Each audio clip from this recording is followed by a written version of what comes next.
मेरे प्यारे देशवासियों, नमस्कार।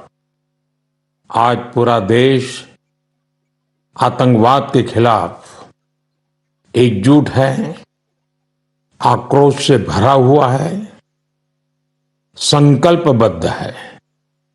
आज हर भारतीय का यही संकल्प है, हमें आतंकवाद को खत्म करना ही है। साथियों, ऑपरेशन सिंदूर के दौरान हमारी सेनाओं ने जो पराक्रम दिखाया है, उसने हर हिंदुस्तानी का सिर ऊंचा कर दिया है।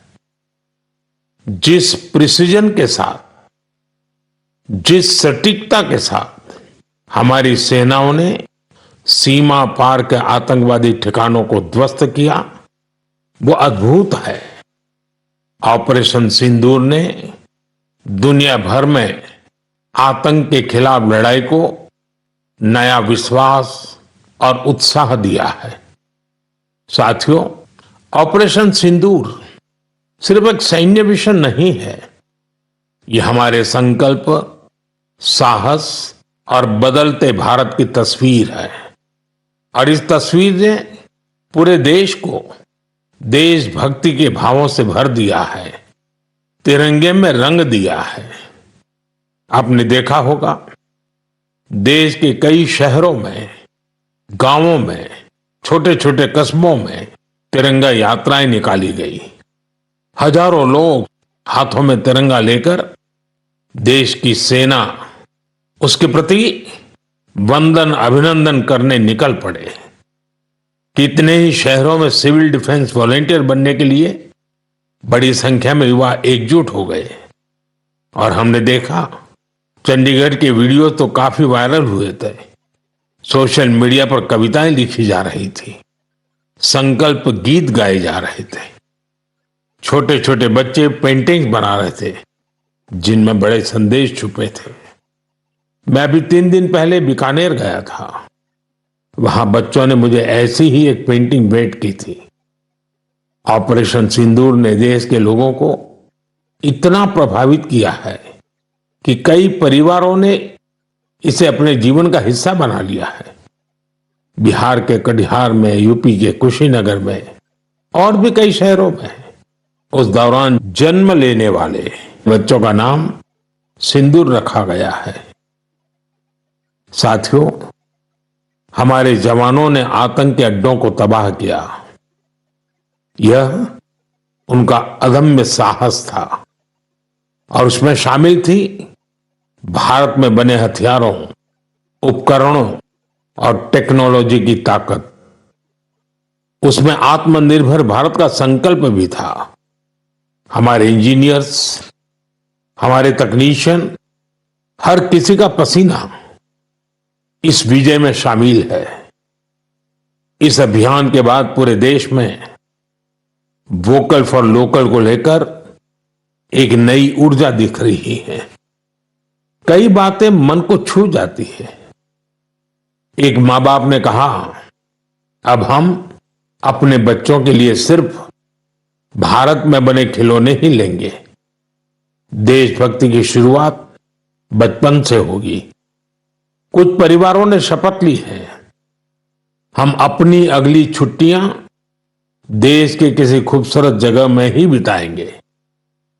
कई युवाओं ने मेड इन इंडिया का संकल्प लिया है, वो देश में ही शादी करेंगे। किसी ने यह भी कहा है, अब जो भी गिफ्ट देंगे वह किसी भारतीय शिल्पकार के हाथों से बना होगा। साथियों, यही तो है भारत की असली ताकत, जन मन का जुड़ाव, जन भागीदारी।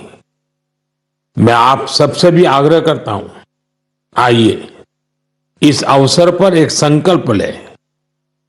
हम अपने जीवन में जहां भी संभव हो देश में बनी चीजों को प्राथमिकता देंगे। यह सिर्फ आर्थिक आत्मनिर्भरता की बात नहीं है, यह राष्ट्र के निर्माण में भागीदारी का भाव है। हमारा एक कदम भारत की प्रगति में बहुत बड़ा योगदान बन सकता है। साथियों, बस से कहीं आना जाना कितनी सामान्य बात है। लेकिन मैं आपको एक ऐसे गांव के बारे में बताना चाहता हूं जहां पहली बार एक बस पहुंची। इस दिन का वहां के लोग वर्षों से इंतजार कर रहे थे और जब गांव में पहली बार बस पहुंची तो लोगों ने ढोल नगाड़े बजाकर उसका स्वागत किया। बस को देखकर लोगों की खुशी का ठिकाना नहीं था। गांव में पक्की सड़क थी, लोगों को जरूरत थी, लेकिन पहले कभी यहां बस नहीं चल पाई थी। क्यों? क्योंकि ये गांव माओवादी हिंसा से प्रभावित था। यह जगह है महाराष्ट्र के गढ़चिरौली जिले में और इस गांव का नाम है काटेजरी। काटेजरी में आए इस परिवर्तन को आसपास के पूरे क्षेत्र में महसूस किया जा रहा है। अब यहां हालात तेजी से सामान्य हो रहे हैं। माओवाद के खिलाफ सामूहिक लड़ाई से अब ऐसे क्षेत्रों तक भी बुनियादी सुविधाएं पहुंचने लगी हैं। गांव के लोगों का कहना है कि बस के आने से उन लोगों का जीवन बहुत आसान हो जाएगा। साथियों, मन की बात में हम छत्तीसगढ़ में हुए बस्तर ओलंपिक और माओवाद प्रभावित क्षेत्रों में साइंस लैब पर चर्चा कर चुके हैं। यहां के बच्चों में साइंस का पैशन है, वो स्पोर्ट्स में भी कमाल कर रहे हैं। ऐसे प्रयासों से पता चलता है कि इन इलाकों में रहने वाले लोग कितने साहसी होते हैं। इन लोगों ने तमाम चुनौतियों के बीच अपने जीवन को बेहतर बनाने की राह चुनी है। मुझे यह जानकर भी बहुत खुशी हुई कि 10वीं और 12वीं की परीक्षाओं में दंतेवाड़ा जिले के नतीजे बहुत शानदार रहे हैं। करीब 95% रिजल्ट के साथ ये जिला 10वीं के नतीजों में टॉप पर रहा। वहीं 12वीं की परीक्षा में इस जिले ने छत्तीसगढ़ में छठा स्थान हासिल किया। सोचिए, जिस दंतेवाड़ा में कभी माओवाद चरम पर था, वहां आज शिक्षा का परचम लहरा रहा है। ऐसे बदलाव हम सभी को गर्व से भर देते हैं। मेरे प्यारे देशवासियों, अब मैं लायंस, शेरों से जुड़ी एक बड़ी अच्छी खबर आपको बताना चाहता हूं। पिछले केवल 5 वर्षों में गुजरात के गीर में शेरों की आबादी 674 से बढ़कर 891 हो गई है। 674 से 891। लायन सेंसस के बाद सामने आई शेरों की ये संख्या बहुत उत्साहित करने वाली है। साथियों, आप में से बहुत से लोग यह जानना चाह रहे होंगे कि आखिर ये एनिमल सेंसस होती कैसे है। ये एक्सरसाइज बहुत ही चुनौतीपूर्ण है। आपको यह जानकर हैरानी होगी कि लायन सेंसस 11 जिलों में 35,000 वर्ग किलोमीटर के दायरे में की गई थी। सेंसस के लिए टीमों ने राउंड द क्लॉक यानी 2400 घंटे इन क्षेत्रों की निगरानी की। इस पूरे अभियान में वेरिफिकेशन और क्रॉस वेरिफिकेशन दोनों किए गए। इससे पूरी बारीकी से शेरों की गिनती का काम पूरा हो सका। साथियों, एशियाटिक लायन की आबादी में बढ़ोतरी ये दिखाती है कि जब समाज में ओनरशिप का भाव मजबूत होता है तो कैसे शानदार नतीजे आते हैं। कुछ दशक पहले गीर में हालात बहुत चैलेंजिंग थे, लेकिन वहां के लोगों ने मिलकर बदलाव लाने का बीड़ा उठाया। वहां लेटेस्ट टेक्नोलॉजी के साथ ही ग्लोबल बेस्ट प्रैक्टिसेस को भी अपनाया गया। इसी दौरान गुजरात ऐसा पहला राज्य बना जहां बड़े पैमाने पर फॉरेस्ट ऑफिसर के पद पर महिलाओं की तैनाती की गई। आज हम जो नतीजे देख रहे हैं उसमें इन सभी का योगदान है। वाइल्ड लाइफ प्रोटेक्शन के लिए हमें ऐसे ही हमेशा जागरूक और सतर्क रहना होगा। मेरे प्यारे देशवासियों, 2-3 दिन पहले ही मैं पहली राइजिंग नॉर्थ ईस्ट समिट में गया था। उससे पहले हमने नॉर्थ ईस्ट के सामर्थ्य को समर्पित अष्टलक्ष्मी महोत्सव भी मनाया था। नॉर्थ ईस्ट की बात ही कुछ और है। वहां का सामर्थ्य, वहां का टैलेंट वाकई अद्भुत है। मुझे एक दिलचस्प कहानी पता चली है क्राफ्टेड फाइबर्स की। क्राफ्टेड फाइबर्स ये सिर्फ एक ब्रांड नहीं, सिक्किम की परंपरा, बुनाई की कला और आज के फैशन की सोच, तीनों का सुंदर संगम है। इसकी शुरुआत की डॉक्टर चेवांग नोरबू भूटिया ने। पैसे से वो वेटरनरी डॉक्टर है और दिल से सिक्किम की संस्कृति के सच्चे ब्रांड एम्बेसडर। उन्होंने सोचा क्यों न बुनाई को एक नया आयाम दिया जाए और इसी सोच से जन्म हुआ क्राफ्टेड फाइबर का। उन्होंने पारंपरिक बुनाई को मॉडर्न फैशन से जोड़ा और इसे बनाया एक सोशल एंटरप्राइज। अब उनके यहां केवल कपड़े नहीं बनते, उनके यहां जिंदगियां बुनी जाती है।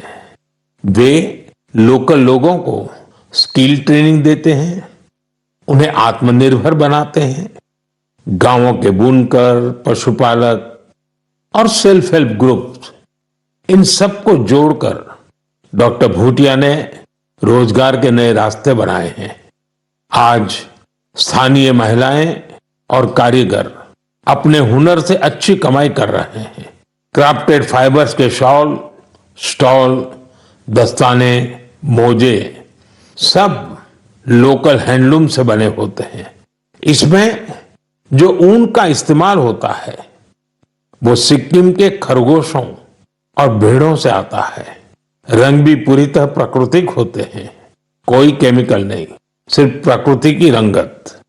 डॉक्टर भूटिया ने सिक्किम की पारंपरिक बुनाई और संस्कृति को एक नई पहचान दी है।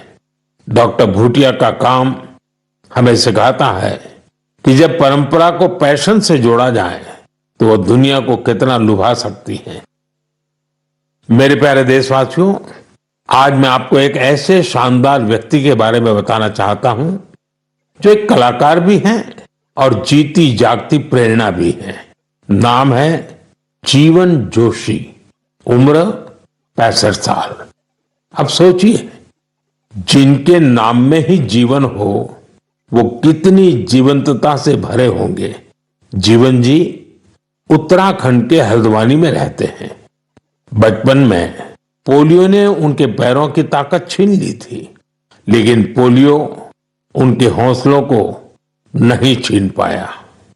उनके चलने की रफ्तार भले ही कुछ धीमी हो गई, लेकिन उनका मन कल्पना की हर उड़ान उड़ता रहा।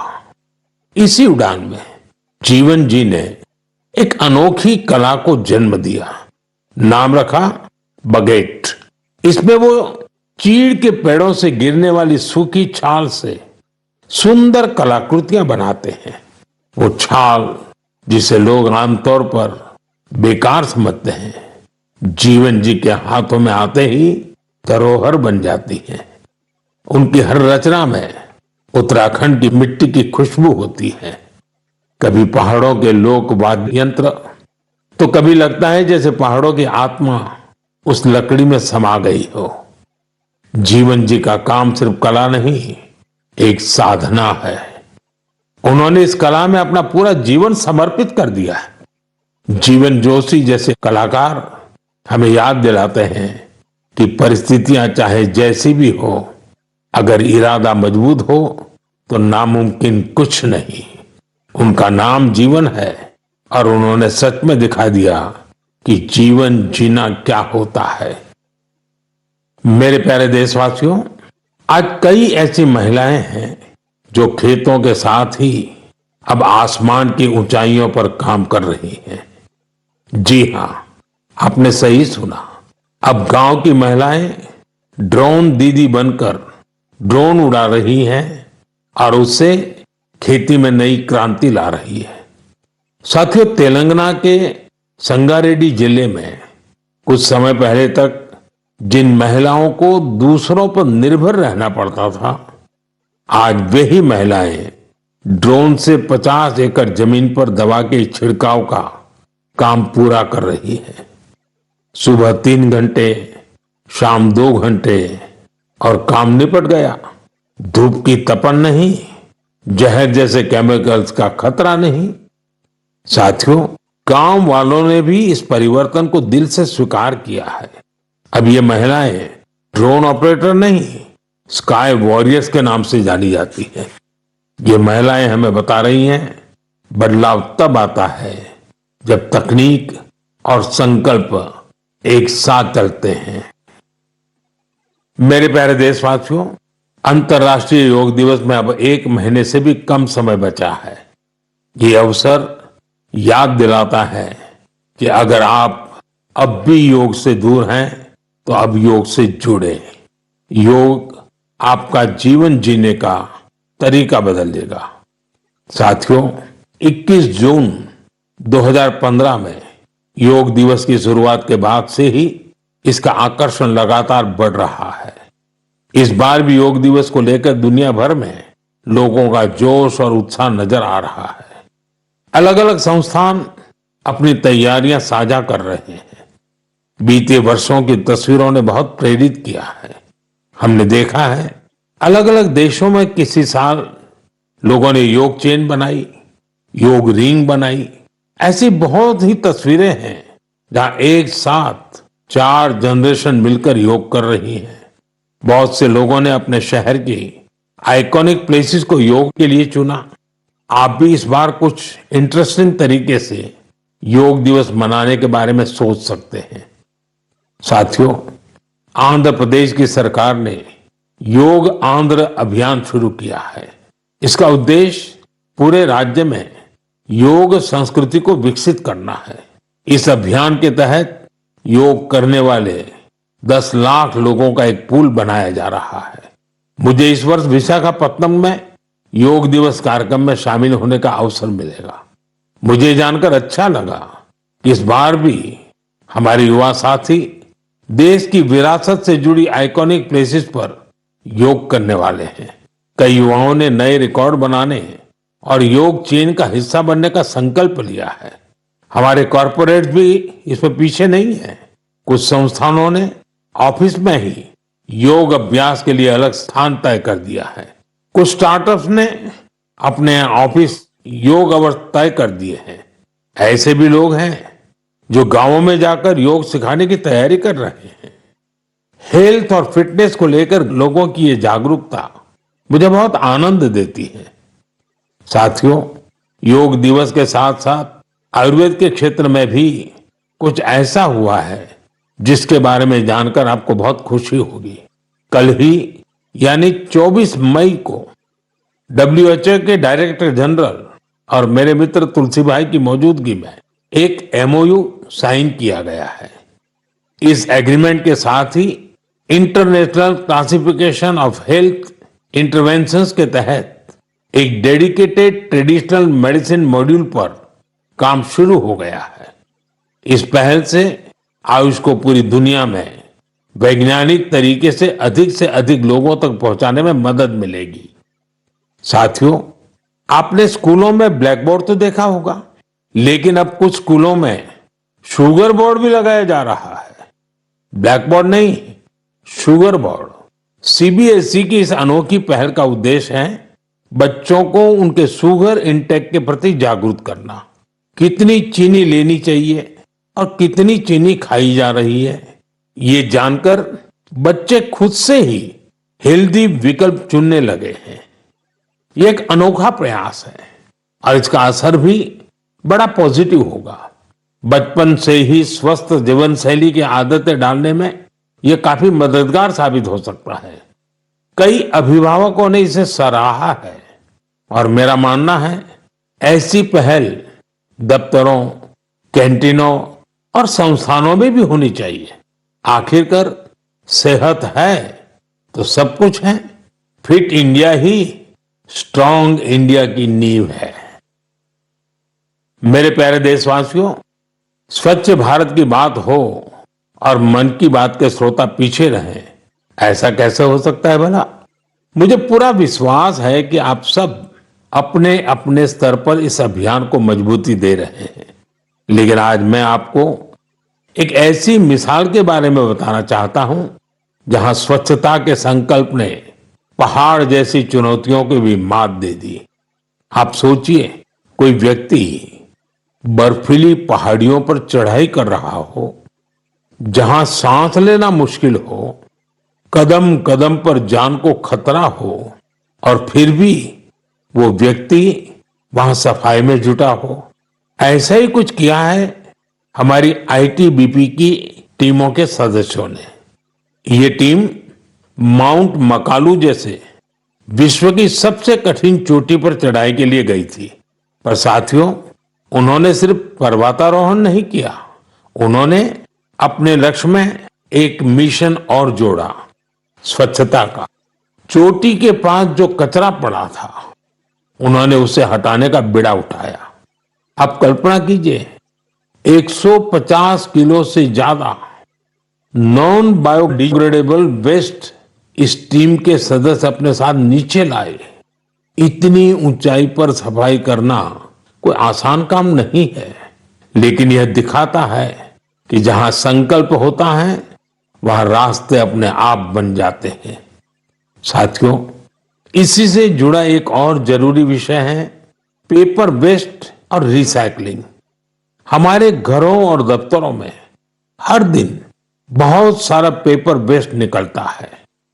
शायद हम इसे सामान्य मानते हैं, लेकिन आपको जानकर हैरानी होगी, देश के लैंडफिल वेस्ट का लगभग 1/4 हिस्सा कागज से जुड़ा होता है। आज जरूरत है हर व्यक्ति इस दिशा में जरूर सोचे। मुझे जानकर अच्छा लगा कि भारत के कई स्टार्टअप्स इस सेक्टर में शानदार काम कर रहे हैं।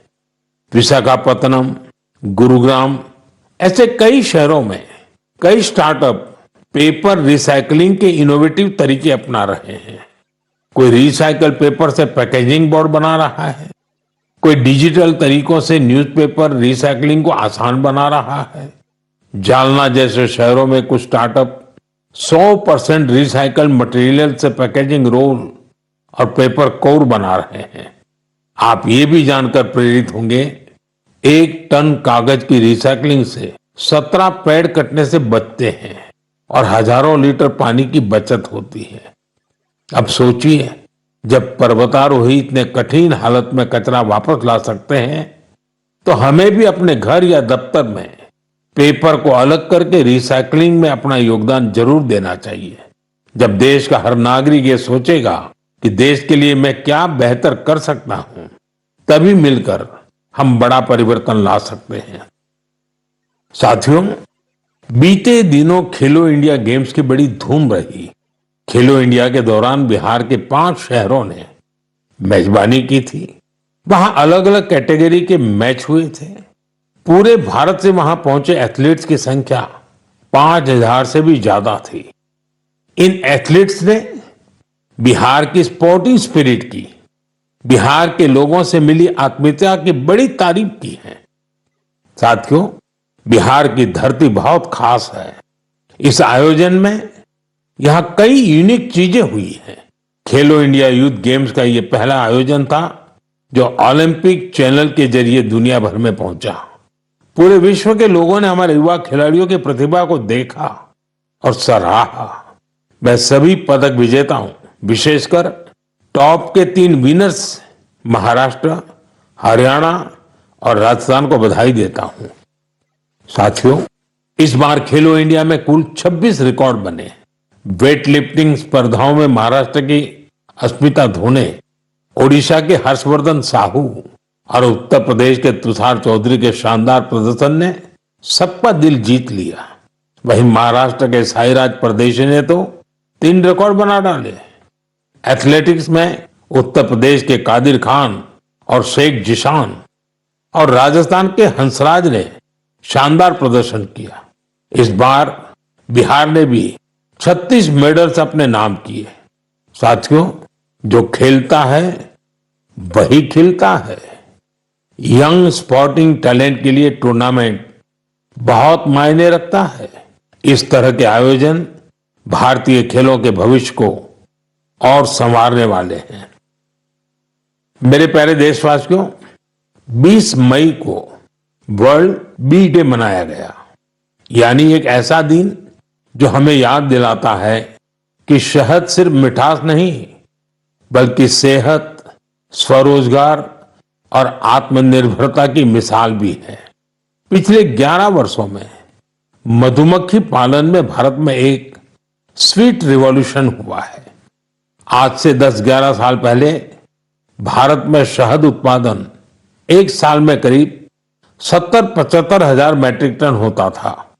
आज ये बढ़कर करीब करीब 1.25 लाख मैट्रिक टन के आसपास हो गया है, यानी शहद उत्पादन में करीब 60% की बढ़ोतरी हुई है।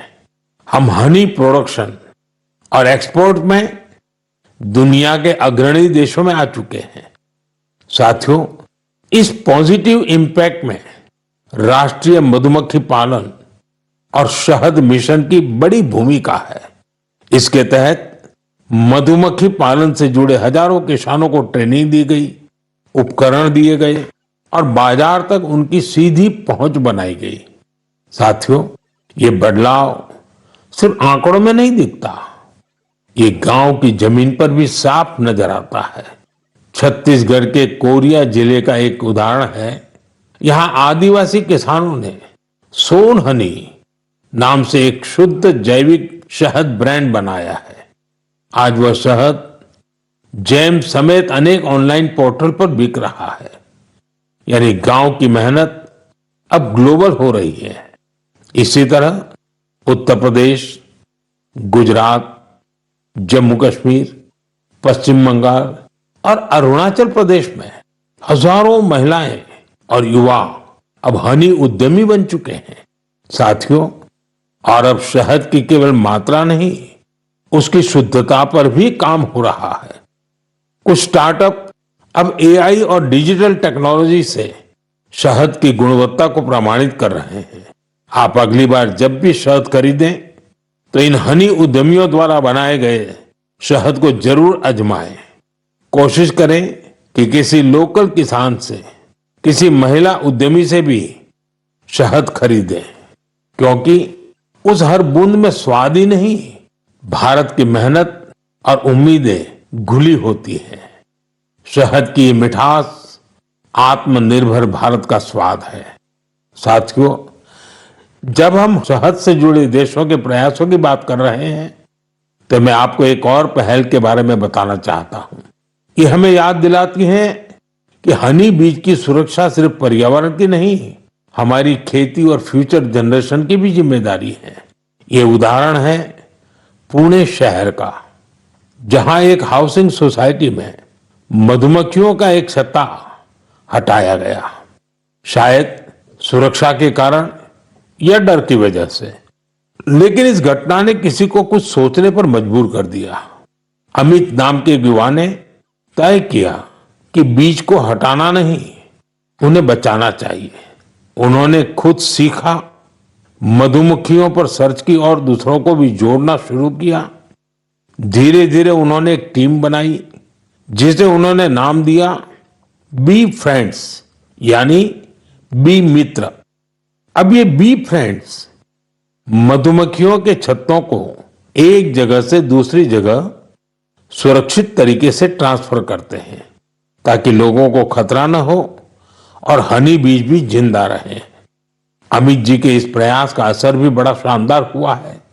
हनी बीज की कॉलोनी बच रही है, हनी प्रोडक्शन बढ़ रहा है और सबसे जरूरी है, लोगों में अवेयरनेस भी बढ़ रही है। ये पहल हमें सिखाती है कि जब हम प्रकृति के साथ तालमेल में काम करते हैं तो उसका फायदा सबको मिलता है। मेरे प्यारे देशवासियों, मन की बात के इस एपिसोड में इस बार इतना ही। आप देश के लोगों की उपलब्धियों को, समाज के लिए उनके प्रयासों को मुझे भेजते रहिए। मन की बात के अगले एपिसोड में फिर मिलेंगे। कई नए विषयों और देशवासियों की नई उपलब्धियों की चर्चा करेंगे। मुझे आपके संदेशों का इंतजार है। आप सबका बहुत बहुत धन्यवाद। नमस्कार।